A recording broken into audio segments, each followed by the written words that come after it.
I've been down there many, many times. You know, I've been at below rock bottom. I was in my 30s, business went straight up, and went down below zero.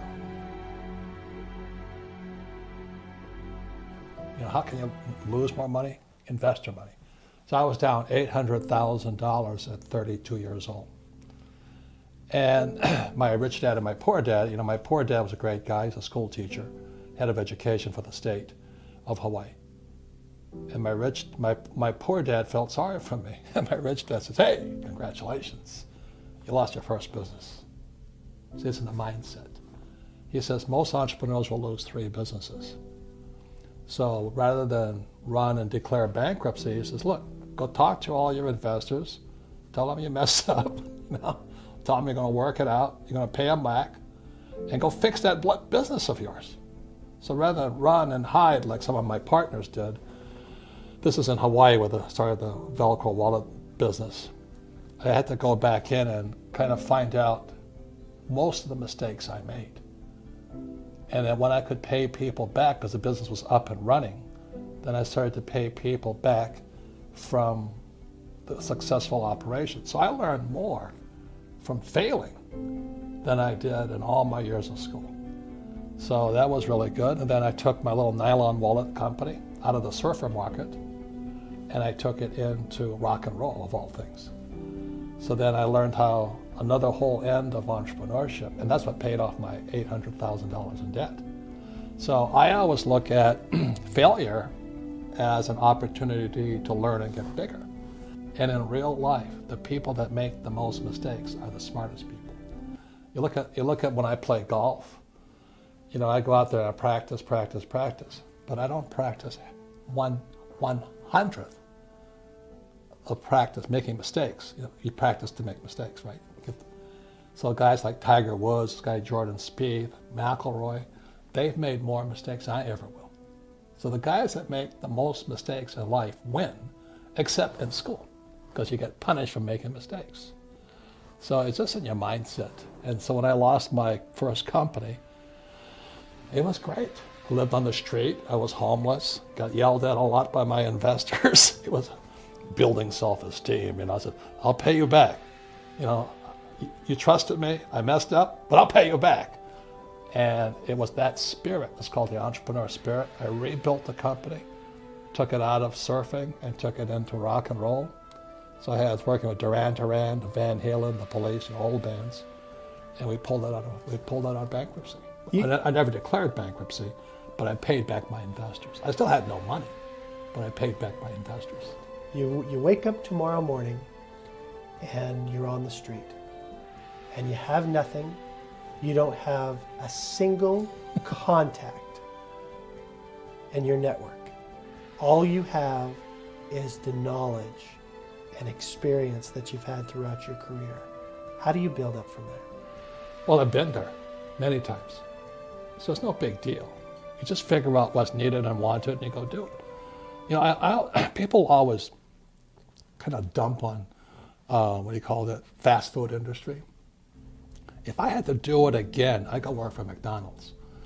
And the reason I go work for McDonald's, you know, whether it's $7 an hour or 15, I don't really care.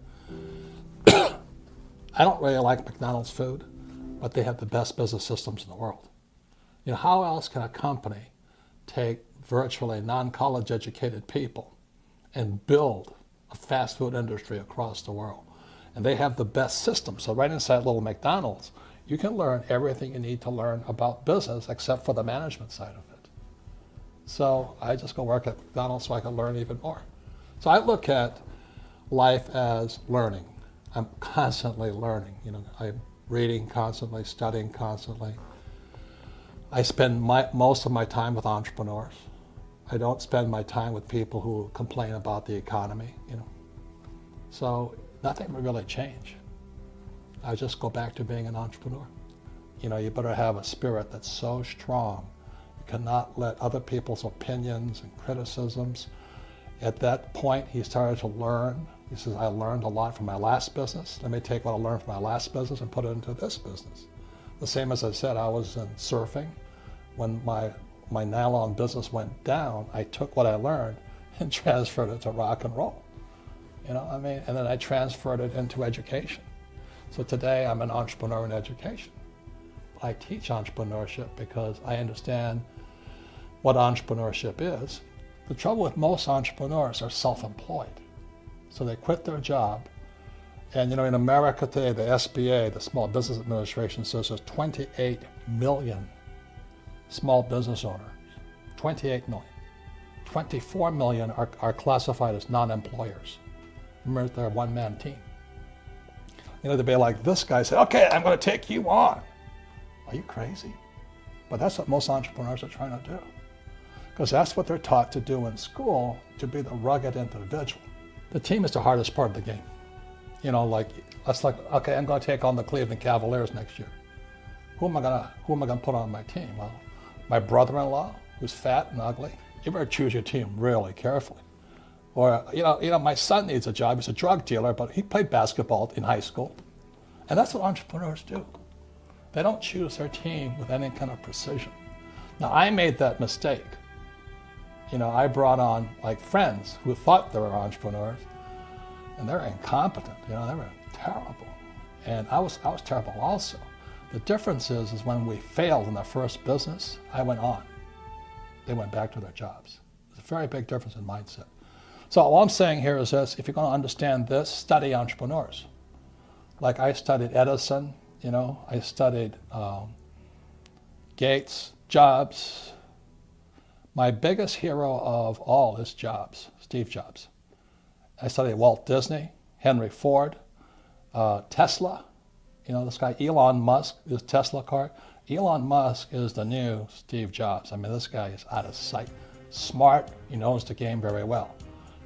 Tesla knows how to, I mean, Musk knows how to use government subsidies, right? You've seen that article about him? 50 billion or 5 billion in government subsidies. These guys use the government because we're partners with the government. I receive lots of government subsidies because I'm a partner with the government. I'm not at war with the government. You know, most entrepreneurs go to war with the government. I'd rather put the government on my side, which is what you're doing here at the Corporations Commission. So there's really a partnership between government and entrepreneurship. Unfortunately, if you don't know that and you step out here, government pounds on this guy. Mm-hmm. The reason they give Tesla all the breaks, number one reason, he's an employer. You know, New York just offered him all the solar business. Nevada, the battery business, and Texas is space. So they give the entrepreneur the best tax breaks of all. My primary business is real estate. So I have 8,000 units here, and I get massive tax breaks from the federal government as well as the state government. So it's really knowing the game of this guy versus this guy. And most entrepreneurs, they could be really smart guys. They step out here, the government pounds on them, and these guys pound on them. Well, I always say the number one skill of an entrepreneur is the ability to sell or communicate. Number one, because sales equals income. So if your sales are down, your income's down. But it's not just selling your customer, you got to sell your employees. That's really tough, you know. And then next is selling my investors. So I'm selling investors, I'm selling employees, I'm selling customers, and I'm selling myself. You know, I got to talk myself into, I don't have the pleasure of being down. Entrepreneurs have got to be up. Because if you're down, your employees know it, your customers know it, the market knows it. So number one is sales. But when you look at the big picture, there's three things an entrepreneur must learn. Number one is PR.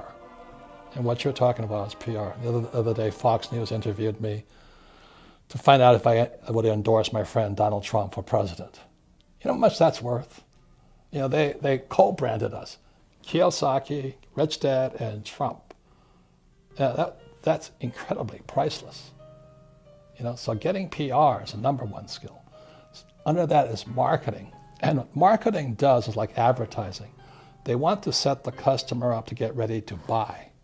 Oh yeah, I saw that Kia ad. I want to buy a Kia. I want to buy some land, I want to buy this. So the customer is now primed to buy. That's marketing's job. Then the last thing is a sale.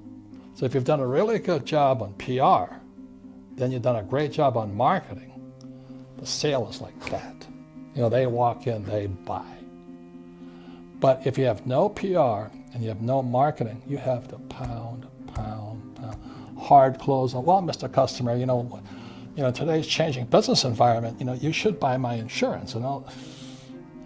And people today hate sales pitches more than ever before. So the number one sales job of a true entrepreneur is to develop your ability to get PR. Like for me right now, this is PR. Okay? Then is marketing. Marketing is kind of what I pay for. It's kind of, I want to craft my message out there. So I'll pay to have an ad go on or do this, just to prime the mind to make the sale easier. And I'll say it again, most entrepreneurs are not good at sales. They're horrible at marketing. They have no idea what it is, and they can't get any PR. And so they struggle. And again, sales equals income, so they crash. There's two people you must have. One is an accountant, one's an attorney. And not that they run your company, but they've spent years getting their mindset to give you the best legal advice. Because as an entrepreneur, I don't have time to go back to law school. So I've got to have an accountant and I've got to have an attorney, period. Say nothing more. The good thing is they work by the hour, which means you can rent them. So only get one when you need one. When you get older or more mature, then you can bring them on staff.